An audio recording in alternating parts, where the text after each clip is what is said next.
সুবহানাহু ওয়া তাআলা সূরা ইব্রাহিমের ৭ নম্বর আয়াতে কারিমার মধ্যে ঘোষণা করলেন, লা ইন শাকারতুম লাযীদান্নাকুম ওয়া লা ইন কাফারতুম ইন্না আযাবী লাশাদীদ।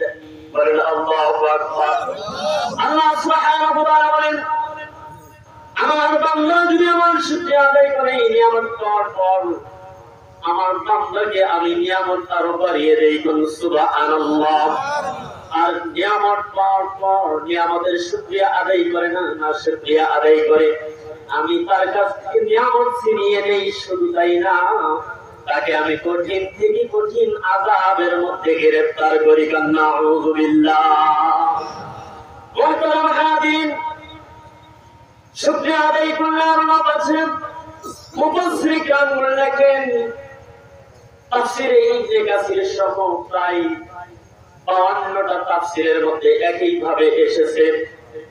আল্লাহ সুবহানাহু ওয়া তাআলা বলেন, আমার কোন মহব্বতের বান্দা যদি আমার 8 হরফের আলহামদুলিল্লাহ একবার পাঠ করে, আমি আল্লাহ সুবহানাহু ওয়া তাআলা ওই বান্দার জন্য জান্নাতের 8টি দরজা খুলে দেব। সুবহানাল্লাহ। মুহতারাম হাজিরিন, শুনলাম আল্লাহ সুবহানাহু ওয়া তাআলা বলেন, আমার বান্দার জন্য জান্নাতের 8টি দরজা খুলে দিব। শুনতাই না, বান্দা আমাকে ভয় করে আমার জান্নাতের আশা করে জাহান্নাম থেকে মাপ চায়, আমি আল্লাহ সুবহানাহু ওয়া তাআলা জাহান্নামের দরজা খুলে দিব এবং জান্নাতের দরজা খুলে দিব এবং জাহান্নামের 7টি দরজা বান্দার জন্য আমি বন্ধ করে দিব। আল্লাহু আকবার। মুহতারাম হাজিরিন, অতঃপর সেই প্রিয় হাবিব সাল্লাল্লাহু আলাইহি ওয়াসাল্লামকে ভালোবেসে দরুদ ও সালাম পেশ করছি। যেই নবীজিকে ভালোবাসার কথা আল্লাহ সুবহানাহু ওয়া তাআলা সূরা আল ইমরানের মধ্যে ঘোষণা করে। আল্লাহ তাআলা বলেন, পৃথিবীর মানুষেরা রে, তোমরা আমি আল্লাহকে ভালোবাসতে পারবে না, কারণ ভালোবাসতে হলে একটা মাধ্যম লাগে। যেমন আপনারা গাজীপুরবাসী যদি ভালোবাসতে চান এমপিকে, সরাসরি আপনারা এমপিকে ভালোবাসতে পারবেন না। এমপিকে ভালোবাসতে চাইলে আপনার ওয়ার্ডের যে নেতা কর্মী আছে কিংবা ইউনিয়ন পরিষদের যে নেতা কর্মী আছে, তাদের মাধ্যমে এমপির ভালোবাসা পেতে হবে। কথা বলেন ঠিক কিনা? সরাসরি আপনি কতদূর পর্যন্ত আগাতে পারবেন না। ঠিক তেমনি বলেন আল্লাহ সুবহানাহু ওয়া তাআলা সূরা আল ইমরানের মধ্যে ঘোষণা করলেন, পৃথিবীর মানুষেরা রে, আমি আল্লাহকে তোমরা অতি তাড়াতাড়ি এইভাবেই ভালোবাসতে পারবে না। কারণটা হলো এই, আমাকে যদি তোমরা ভালোবাসতে চাও, তাহলে মাপকাঠি হলো আমার রাসূলকে তোমরা ভালোবাসো। মুহতারাম হাজিরিন, সেই রাসূলকে ভালোবেসে আমরা সকলেই পড়ে নিচ্ছি মুহাব্বতের সাথে সাল্লাল্লাহু আলাইহি ওয়াসাল্লাম। পড়েন সাল্লাল্লাহু আলাইহি ওয়াসাল্লাম।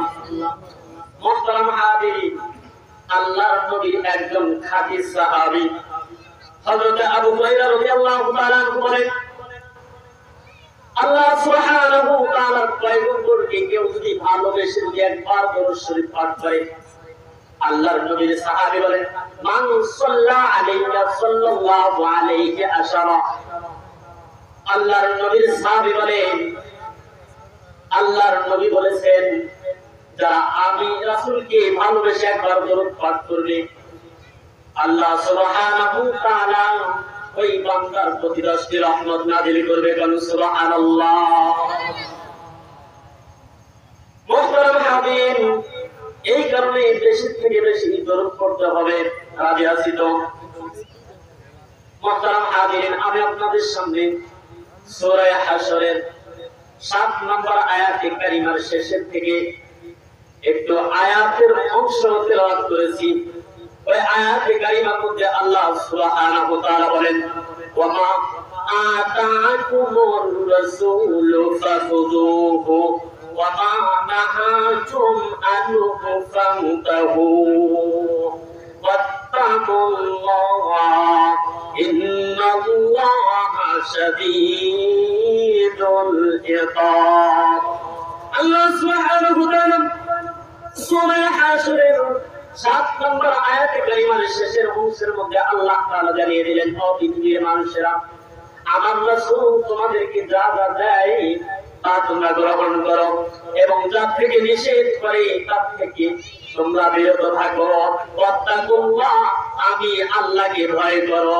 ইন্নাল্লাহা শাদীদুল ইকাব, এবং আমি আল্লাহ তাআলার আযাব কিন্তু অত্যন্ত কঠিন হবে, জটিল হবে, অতএব তোমরা আমাকে ভয় করবে। তাই আমরা বুঝলাম আল্লাহ সুবহানাহু ওয়া তাআলা জানিয়ে দিলেন যে আমার রাসূল যা যা দেয় তা তোমরা গ্রহণ করো, আর যা থেকে নিষেধ করে তা তোমরা প্রত্যাখ্যান করো। এখন রাসূল আমাদেরকে কি কি দিয়েছে বলতে এবং শুনতে আমরা সকলে রাজি আছি তো ইনশাআল্লাহ। আমাকে কর্তৃপক্ষ বলেছেন রাজনীতিক কোনো কথা বলা যাবে, রাজনীতিক কোনো কথা বলা যাবে না। আমি রাজনীতি করার জন্য এখানে আসিও নাই, কারণ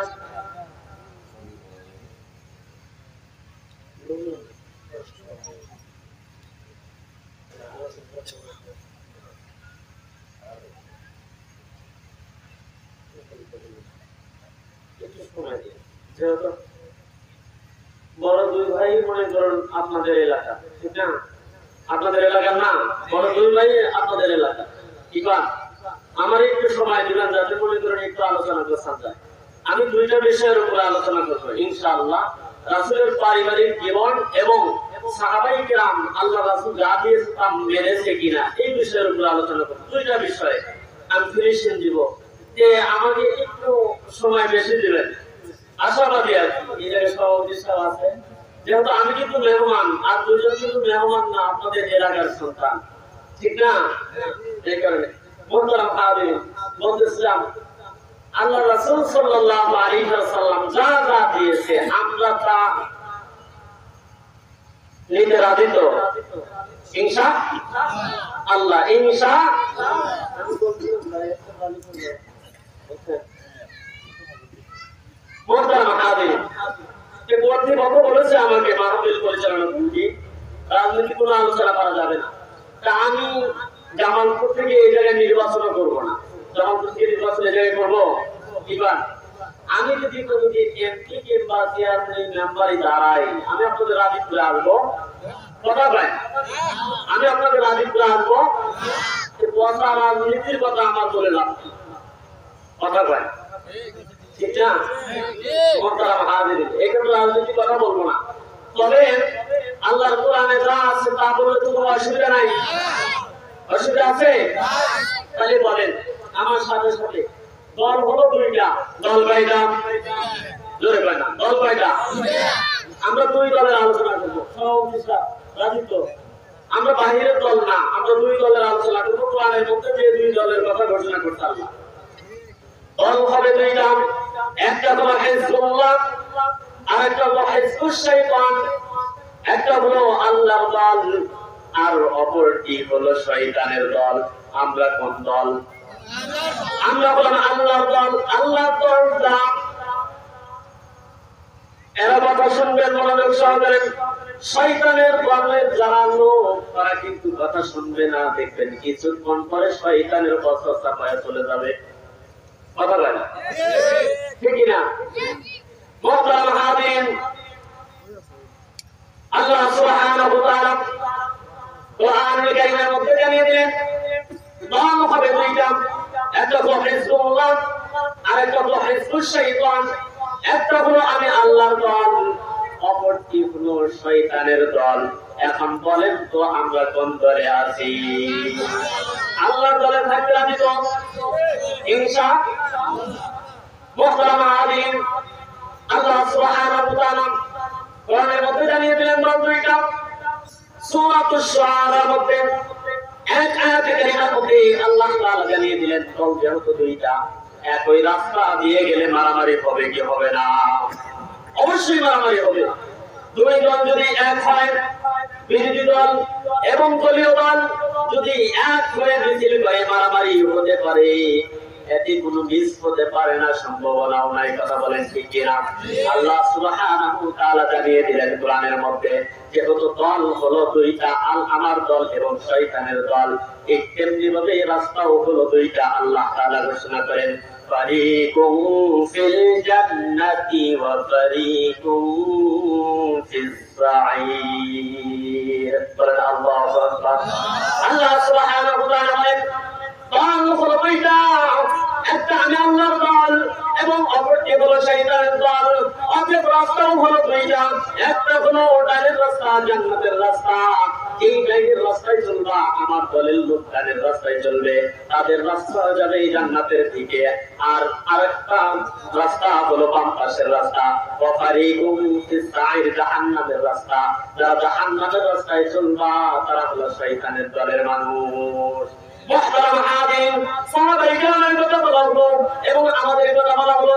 আল্লাহ সুবহানাহু ওয়া তাআলা কোরআনুল কারীমের মধ্যে বললেন, ও পৃথিবীর মানুষরা রে, আমার রাসূল তোমাদেরকে যা যা দেয় তা তোমরা গ্রহণ করো এবং যা থেকে নিষেধ করে তা তোমরা প্রত্যাখ্যান করো। মুহতারাম হাজিরিন, আজকে রাসূল সাল্লাল্লাহু আলাইহি ওয়াসাল্লাম যা দিল, কিন্তু আমাদের পালন করতে গিয়ে চুলকানি শুরু হয়ে যায়। কথা বলেন ঠিক কিনা? মুহতারাম হাজিরিন, সাহাবায়ে কিরাম কেমন মানতেন? সাহাবায়ে কিরাম রাদিয়াল্লাহু তাআলা আনহুদের মধ্যে একজন সাহাবী ছিলেন হযরত উমর রাদিয়াল্লাহু তাআলা আনহু। জোরে বলেন তো নামটা কি? হযরত উমর রাদিয়াল্লাহু তাআলা আনহু। তাকবীর শরীফ কথা না, হযরত উমর কেমন সাহাবী ছিলেন। আল্লাহ রাসূল হাদিসে পাকের মধ্যে ফরমান, তিরমিজি শরীফ সহ সহিহ বুখারী সহ বর্ণনায় আছে, আল্লাহ সুবহানাহু ওয়া তাআলার পয়গম্বর বলেন, একদিন আমার সাথে মিস্টার ইবলিস শয়তান আমার সাথে গল্প করতেছিল। হঠাৎ করে হযরত ওমর রাদিয়াল্লাহু তাআলা আনহু রাস্তা দিয়ে আসতেছে, ঠিক সেই মুহূর্তে শয়তান বলে, আসসালামু আলাইকুম ইয়া রাসূলুল্লাহ, ইয়া হাবিবাল্লাহ, আমি চলে যাচ্ছি। আল্লাহ রাসূল ডাকতে বলে, ও ইবলিস তুমি কোথায় যাও? আমি আর আপনার সামনে থাকতে পারবো না। কারণটা কি? ওই দেখেন কে আসতেছে, ওই দেখেন না কে আসতেছে। আল্লাহ রাসূল সাল্লাল্লাহু আলাইহি ওয়াসাল্লাম তাকে দেখলেন, হযরত ওমর রাদিয়াল্লাহু তাআলা আসতেছে। এবার বললেন, উনি তো আমার সাহাবী, দ্বিতীয় নাম্বার সাহাবী, এবং উনি আমার শ্বশুর আসতেছে, এতে সমস্যা কি? শয়তান মিস্টার ইবলিস শয়তান বলে, হুজুর আপনার এই সাহাবী হযরত ওমর যে রাস্তা দিয়ে যায়, আমরা 40 দিন ওই রাস্তায় যেতে পারি না। আল্লাহু আকবার, আল্লাহু আকবার। আল্লাহর নবী বলেন, কেন যাইতে পারো না? আমাদের ভয় হয়, হযরত ওমর যদি আমাদেরকে দেখে ফেলে তাহলে খবর আছে আমাদের উপর অত্যাচার করবে, এবং এই ভয়ে আমরা তার সামনে পড়ি না। তার জন্য আমরা 40 দিন পর্যন্ত ওই রাস্তায় যাই না। সেই ওমর রাদিয়াল্লাহু তাআলা আনহুর কথা সকলেই জানেন। সাহাবায়ে কেরাম কেমন রাসূলকে মানতেন বাবা, আর আমরা কেমনে মানি? সাহাবায়ে কেরাম সোনার মানুষ হয়ে চলে গেছেন, যাদের ব্যাপারে আল্লাহ সুবহানাহু ওয়া তাআলা পবিত্র কালামে পাকের মধ্যে বিভিন্ন জায়গার মধ্যে আল্লাহ সুবহানাহু ওয়া তাআলা বলেন, রাদিয়াল্লাহু আনহুম ওয়া রাদু আন, আমি তাদের প্রতি রাজি হয়ে গেছি এবং তারাও আমার প্রতি রাজি হয়ে গেছে। মুহতারাম হাজিরিন, শুধু তাই না, আল্লাহর নবী একদিন হাদিসে পাকের মধ্যে বলেন, সাহাবায়ে কেরামকে বলেন, আকাশের তারকার দিকে ইঙ্গিত করে বলে, ও আমার সাহাবীরা তোমরা শুনে নাও, আমার একজন সাহাবী আকাশের তারকা সমপরিমাণ মর্যাদাশীল। আমার যদি আল্লাহ থেকে আল্লাহ একজন সাহাবায়ে কেরামকে যদি আমার উম্মত যদি অনুসরণ করেন, যারা আমাকে একবার দেখেছেন, দেখার পরে ঈমান আনয়ন করেছেন এবং সাথে সাথে তারা নেক আমল করে চলেছে, তারা যদি আমার একজন সাহাবীকেও যদি অনুসরণ করে, অনুকরণ করে, তাহলে তারা সরাসরি জান্নাতের রাস্তা পেয়ে যাবে। মুহতারাম হাজিরিন, হযরত ওমর রাদিয়াল্লাহু তাআলা আনহু আরো পাওয়ারফুল ছিলেন। কেমন পাওয়ারফুল ছিলেন রে বাবা? হাদিসের মধ্যে আছে, উনি অর্ধেক পৃথিবী শাসন করেছেন হযরত ওমর রাদিয়াল্লাহু তাআলা আনহু। এই বাংলাদেশ না, বাংলাদেশের মতো প্রায় 258টি দেশের প্রেসিডেন্ট ছিলেন হযরত ওমর রাদিয়াল্লাহু তাআলা আনহু। তারা রাসূলকে কেমন মেনেছে, রাসূল যা যা দিয়েছে তা মেনেছে কিনা? আমার বাবারা, ও ভাইরা, জর্রাদিপুরবাসীর ভাইরা, হযরত ওমর রাদিয়াল্লাহু তাআলা প্রত্যেক পৃথিবীর যখন প্রেসিডেন্ট শাসন করতেছিলেন আমিরুল মুমিনিন হযরত ওমর রাদিয়াল্লাহু তাআলা প্রত্যেক পৃথিবীর প্রেসিডেন্ট, কিন্তু তার দেখেন কি একটা অভাব। ওরে ভাই, কিতাবের মধ্যে পাওয়া যায় হযরত ওমর রাদিয়াল্লাহু তাআলা আনহুর শাসন আমলে ঈদের আগের দিন, ও বাবা, যে ঈদ আমাদের কয়েকদিন আগে চলে গেল, এরকম ঈদের আগের দিন হযরত ওমর রাদিয়াল্লাহু তাআলা আনহুর স্ত্রী থেকে বলে, স্বামী গো, ও স্বামী, আমাদের নতুন জামা না হলেও তো চলবে, যেহেতু টাকা নাই নতুন জামা আমাদের কোনো প্রয়োজন নাই। মুহতারাম হাজিরিন, এই কথা বলার আগে আমার প্রশ্নের উত্তর দিবেন। এই যে ঈদটা চলে গেল, আমরা নতুন জামা কিনি নাই কিংবা জুতা কিনি নাই, সন্তানদেরকে জুতা মোজা কাপড় চোপড় কিনা দেই নাই, এরকম কেউ আছে? এই জায়গায় আছি, কথা বলে না, এরকম কেউ আছেন? কেউ নাই। হযরত ওমর রাদিয়াল্লাহু তাআলা অর্ধেক পৃথিবীর শাসন করতাম, অথচ দেখেন তার ঘরের মধ্যে কাপড় কেনার মতো টাকা নাই।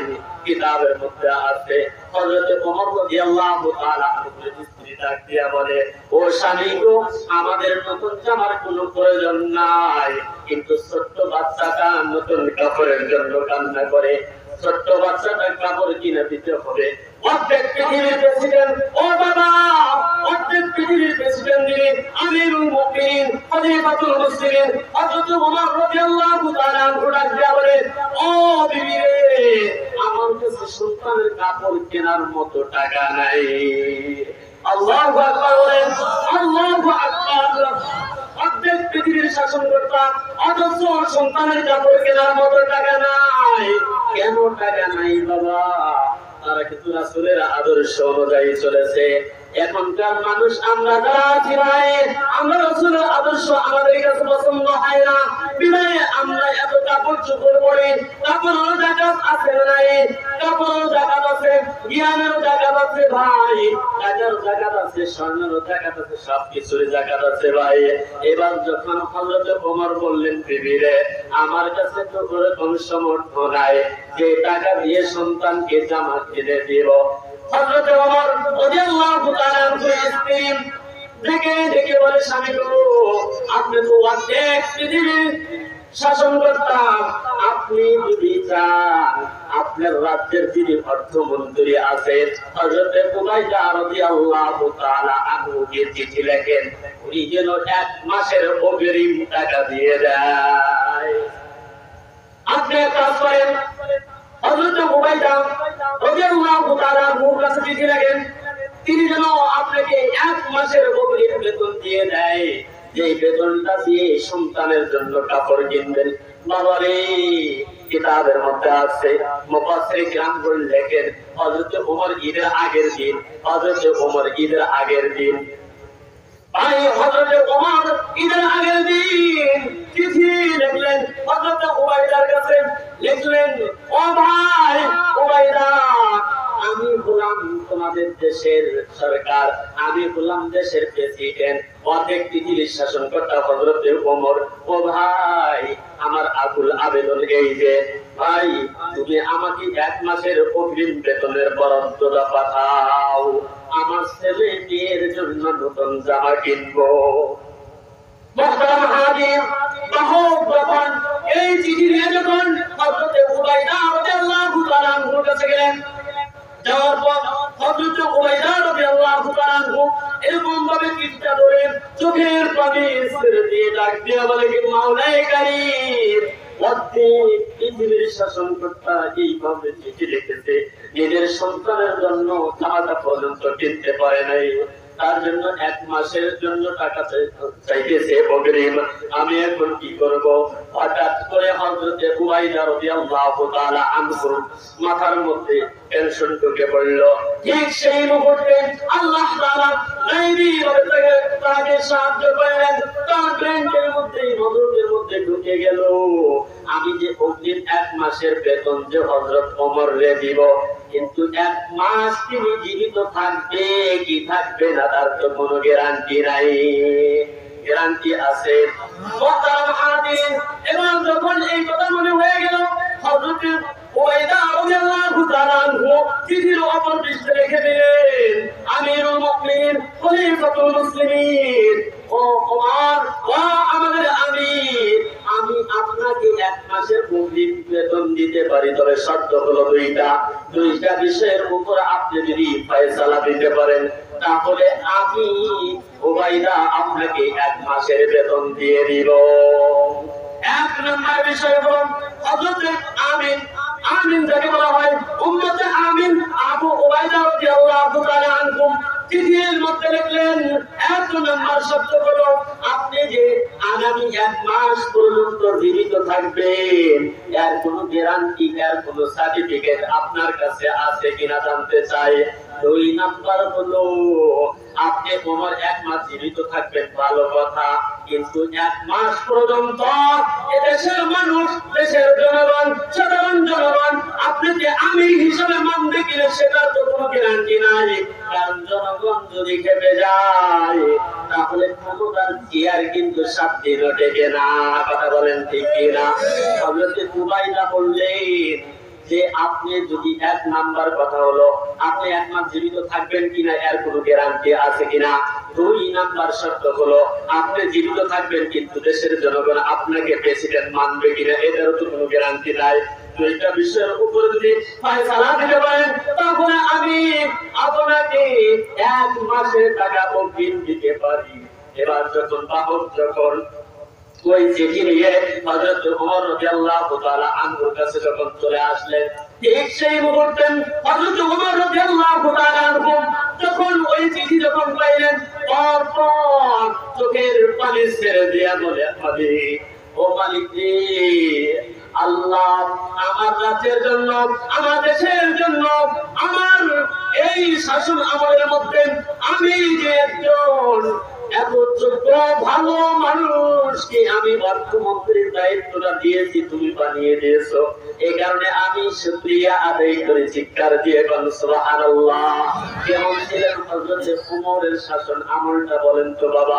হযরত ওমর রাদিয়াল্লাহু তাআলা আনহু চোখের পানি ছেড়ে দিলেন, সেটাই করে মাওলানা ডাক দিয়ে বলেন, আল্লাহ যোগ্য একজন অর্থমন্ত্রী পাইলাম, এই কারণে শুকরিয়া আদায় করি। বর্তমান বাবা দেশের কোন অর্থমন্ত্রী না, আপনাদের জল্লাদিপুর ছোট্ট একটা থানা, সম্ভবত 3টা ইউনিয়ন পরিষদ দিয়ে একটা থানা, এই থানার যদি একটা অর্থমন্ত্রী কিন্তু আছে, সচিব আছে, একেও যদি চেয়ারম্যানে যদি বলে ভাই ওর সচিব ভাই কিংবা অর্থমন্ত্রী ভাই আমার রাজিপুর কবরস্থানের জন্য 20,000 টাকা দিতে হবে, যদি বলে বাজেট নাই অগ্রিম পাঠায় দাও, যদি বলে বাজেট নাই ভাই তোমার চাকরিও নাই। কথা বলেন ঠিক কিনা? কিন্তু অর্ধেক পৃথিবীর শাসনকর্তা অথচ ওমর রাদিয়াল্লাহু তাআলা আনহু তারা যদি বলে আমাদের তুমি যে এত সুন্দর একজন আল্লাহ বিরু খোদা বিরুরে তুমি এরকম ভাবে অর্থমন্ত্রী বানিয়ে দিয়েছো, এই কারণে শুকরিয়া আদায় করি।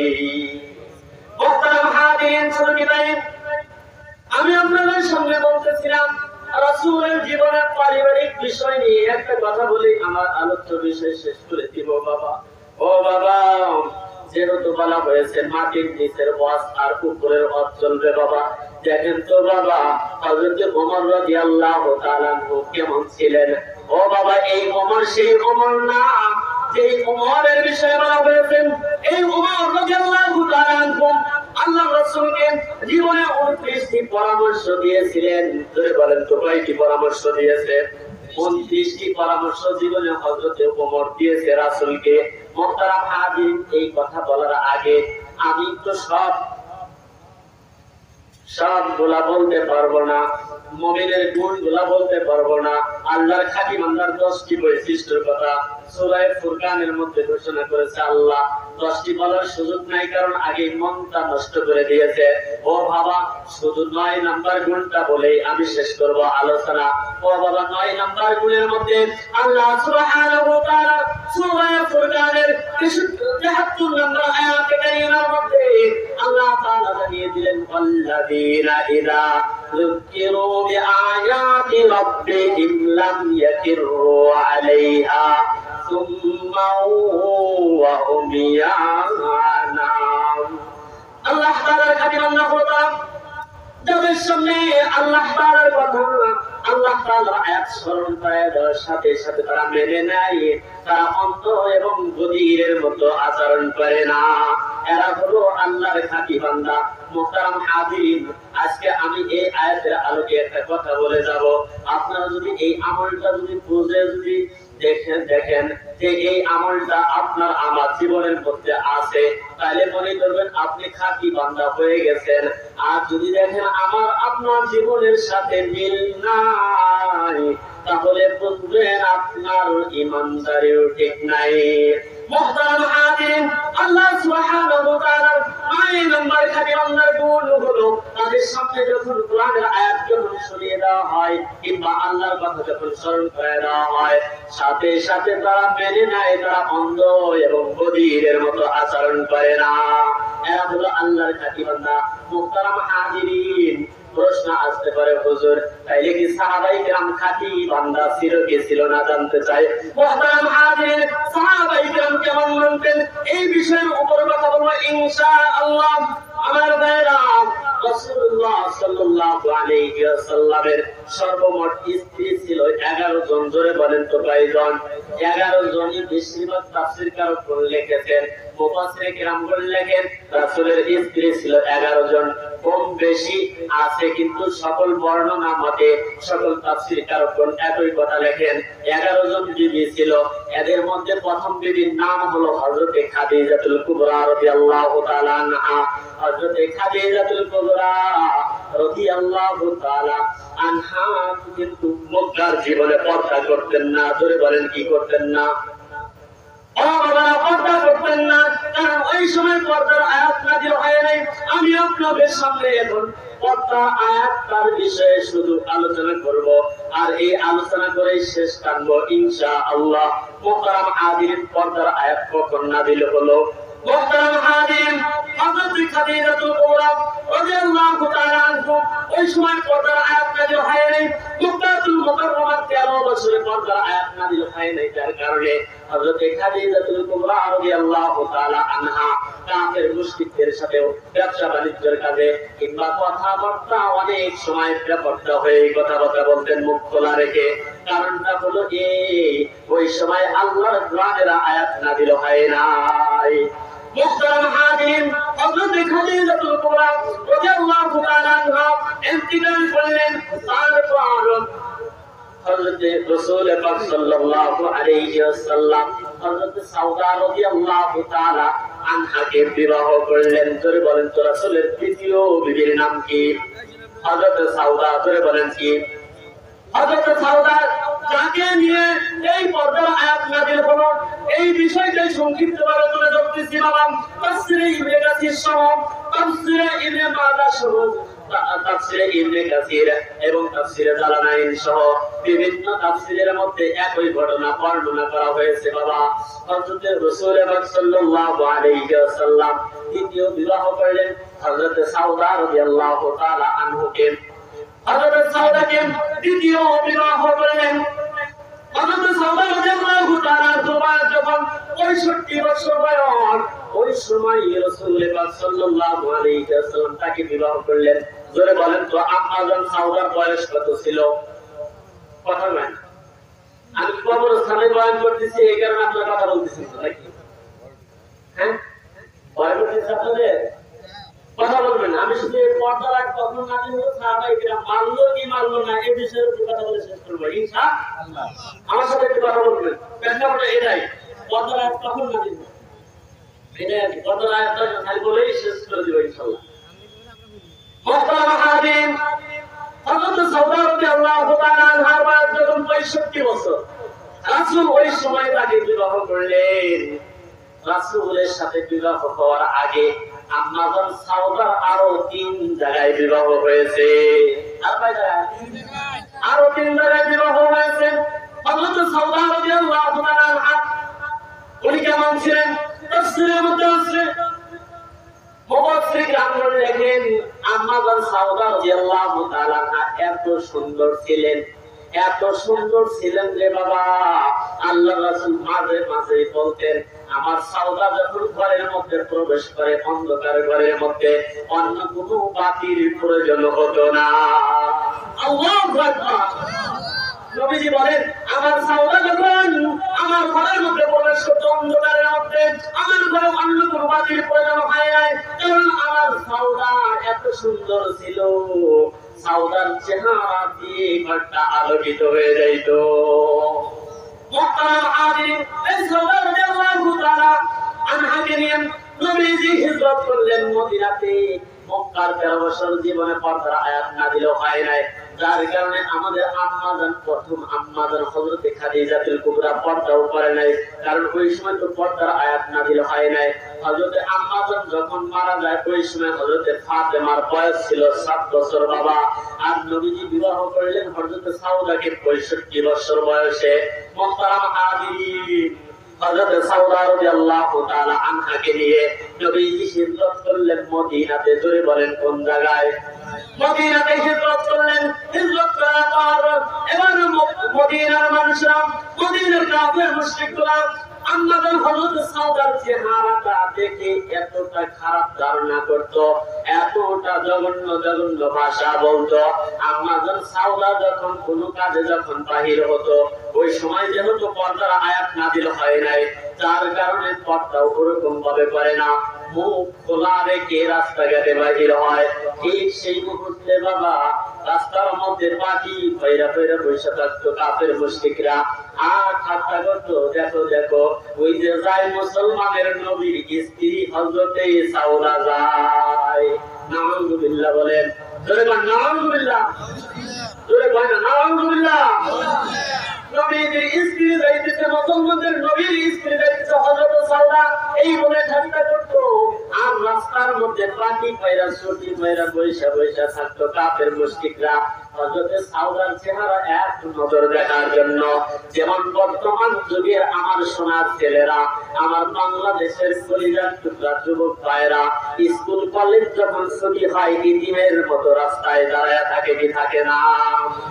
ঠিক এই লক্ষণটা কিন্তু ছিল কাফের মুশরিকদের। তারা কাফের মুশরিকরা মদিনার আনাচে কানাচে রাস্তার গলিতে বসে বসে থাকতো আর বলতো, কোন সময় যেন নবীর স্ত্রী সাউদা যায় একটু দেখবো।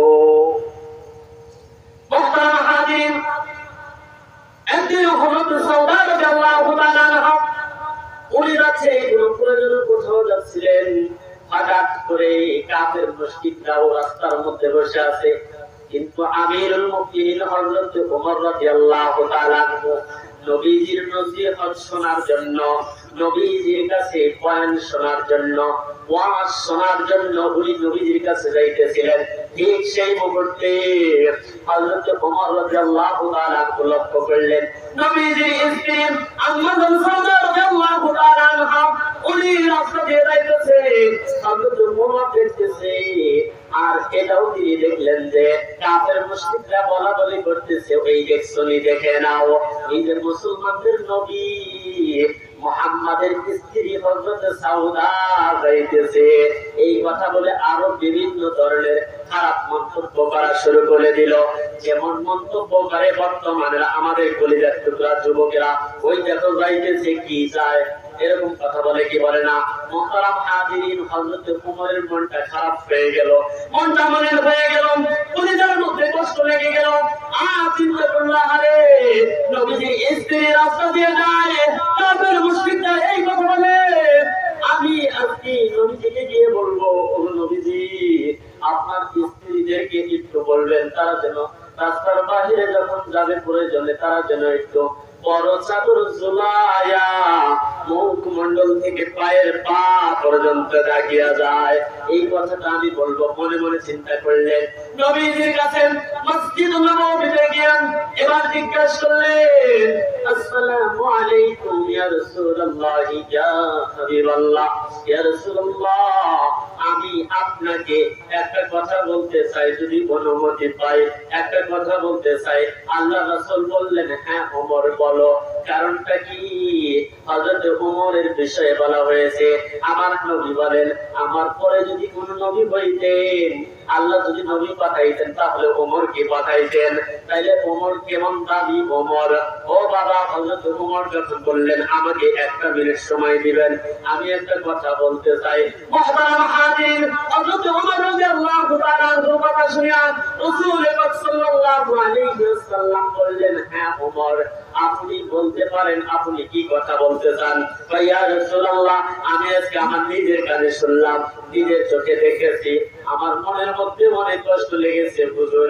আপনার স্ত্রী আমাদের আম্মা হযরত সাউদা রাস্তা দিয়ে যায় কাফের মুশরিকরা তাকে দেখে খারাপ মন্তব্য করলো চোখ দিয়ে কুনজরে দৃষ্টিপাত করলো হুজুর আপনি যদি একটু মেহেরবানি করে যদি বলে দিতেন আপনার স্ত্রীরা যদি একটু পর্দা করতো বড় একটা চাদর দিয়ে যদি পা পর্যন্ত ঢেকে যদি রাস্তায় চলতো তাহলে কাফের মুশরিকরা এই কথা বলতো না এটা পরামর্শ দিলেন হযরত ওমর রাদিয়াল্লাহু তাআলা আনহু হযরত ওমরের কথা শুনে রাসূল স্তব্ধ হয়ে গেলেন মুখটা বন্ধ হয়ে গেল মুখটা মলিন হয়ে গেল নিচের দিকে একবার তাকিয়ে দেখে বলেন মালিক আমি এখন হযরত ওমরকে কি বলবো আমার আসমানের দিকে তাকিয়ে থাকে আর বলে কোন সময় যেন জিবরাইল এসে যায় কারণ জিবরাইলকে সারা প্রশ্নের উত্তর নবীজি দিবে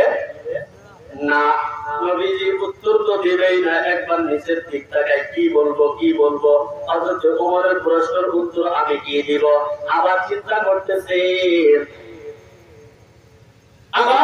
করতেছে বাবা হযরত ওমর রাদিয়াল্লাহু তাআলা আনহু আমি কি জবাব দিব এখন তো জিবরাইল আসে না একবার আসমানের দিকে তাকায় আবার নিচের দিকে তাকায় আসমানের দিকে তাকায় আবার নিচের দিকে তাকায় কিন্তু মনটা কিন্তু মলিন হয়ে গেছে ঠিক সেই মুহূর্তে আল্লাহ সুবহানাহু ওয়া তাআলা জিবরাইলকে ডেকে বলে জিবরাইল ও জিবরাইল রে আমার রাসূল স্তব্ধ হয়ে গেছে কারণটা কি কারণটা হলো এই সূরা নাজমের মধ্যে আল্লাহ সুবহানাহু ওয়া তাআলা ঘোষণা করেন ওমা ইয়ানতিকু আনিল হাওয়া ইন হুয়া ইল্লা ওয়াহয়ুন ইউহা আল্লাহ সুবহানাহু ওয়া তাআলা বলেন আমার রাসূল তার মন গড়া স্বার্থ হাসিলের জন্য কোনো কথা বলতেন না যা বলতেন তা হলো আমি দেওয়া ওহী আমার দেওয়া ওহী তিনি বলতেন অতএব জিবরাইল রে আর দেরি করিও না আমার রাসূলকে সালাম আনতে গিয়ে বলো সূরা আহজাবের 59 নম্বর আয়াত খানা নিয়ে যাও জিবরাইল বলেন আল্লাহু আকবার জিবরাইল আসলেন জিবরাইল এসে ডাক দিয়ে বলেন ইয়া রাসূলুল্লাহ ইয়া হাবিবাল্লাহ আল্লাহ সালাম গ্রহণ করুন আমি জিবরাইলের সালাম নিন অতঃপর আপনার স্তব্ধ থাকতে হবে না আপনার মন মলিন করার কোনো কারণ নাই আল্লাহ সুবহানাহু ওয়া তাআলা হযরত ওমরের কথার উপরে খুশি হয়ে আল্লাহ তাআলা কুরআনুল কারীমের সূরা আহজাবের 59 নম্বর আয়াতে কারিমা নাযিল করেছেন সুবহানাল্লাহ বলতেছিলাম বাবা এই ওমর রাদিয়াল্লাহু তাআলা আনহু নবীজিকে 29টি উপদেশ দিয়েছেন বলেন আল্লাহ সুবহানাহু ওয়া তাআলা 27টি উপদেশ কোরআনের মধ্যে তুলে ধরেছেন সুবহানাল্লাহ 27টি উপদেশ আল্লাহ কোরআনের মধ্যে তুলে ধরলেন এই বাবা হযরত জিবরাইল এসে বললেন ইয়া রাসূলুল্লাহ স্তব্ধ থাকতে হবে না মনটা মলিন করে থাকতে হবে না এখন আপনি হযরত ওমরের প্রশ্নের উত্তর দিয়ে দিন না আল্লাহর নবীকে জানিয়ে দেওয়া হলো ইয়া আইয়ুহান নাবিয়্যু কুল্লি আজওয়াজিকা ওয়া বানাতিকা ওয়া নিসাইল মুমিনিন ইযনিনা আলাইহিন্না মিন জালাবিবিহিন আল্লাহু আকবার আল্লাহর নবীকে বলা হলো হে নবী আপনি আপনার স্ত্রীদেরকে বলে দিন আপনার ওয়াবানাতিকা এবং আপনার মেয়েদেরকে বলে দেন এবং ওয়ানিসাইল মুমিনিন মুমিনা নারীদেরকে বলে দেন তারা যেন কোন প্রয়োজনে যদি বাহির হয় তারা যেন বড় একটা চাদর দিয়ে মাথা থেকে পা পর্যন্ত ঢেকে বাহির হয়। ওই সময় থেকে শুরু করে সাহাবায়ে কেরাম রাদিয়াল্লাহু তাআলা আনহু ওই সময় থেকে শুরু করে যতদিন পর্যন্ত জীবিত ছিল বাবা, তাদের স্ত্রীগণ, তাদের কন্যাগণ এবং মুমিনা নারীগণ তারা কোনদিন পর্দার খেলাফ কাজ করে নাই। এখন আমাদের স্ত্রী, আমাদের মেয়েরা পর্দার খেলাফ কাজ করে কি করে না? মোহতারাম হাজিরিন, এই কারণে পর্দার খেলাফ যেন কাজ না হয়। পর্দার খেলাফ কাজ করলে তাৎক্ষণিকভাবে 5টা জেনার গুনাহ হয়। কয়টা গুনাহ? একটা গুনাহ হয়, একটা গুনাহ হয় যাকে দেখলো, যেই ব্যক্তি দেখলো, যেই মেয়েকে দেখলো, তার হয় একটা জেনার গুনাহ। আপনার মেয়েকে, আমার মেয়েকে যদি দেখে, তাহলে আমার আমলনামায় হবে 2টা জেনার গুনাহ।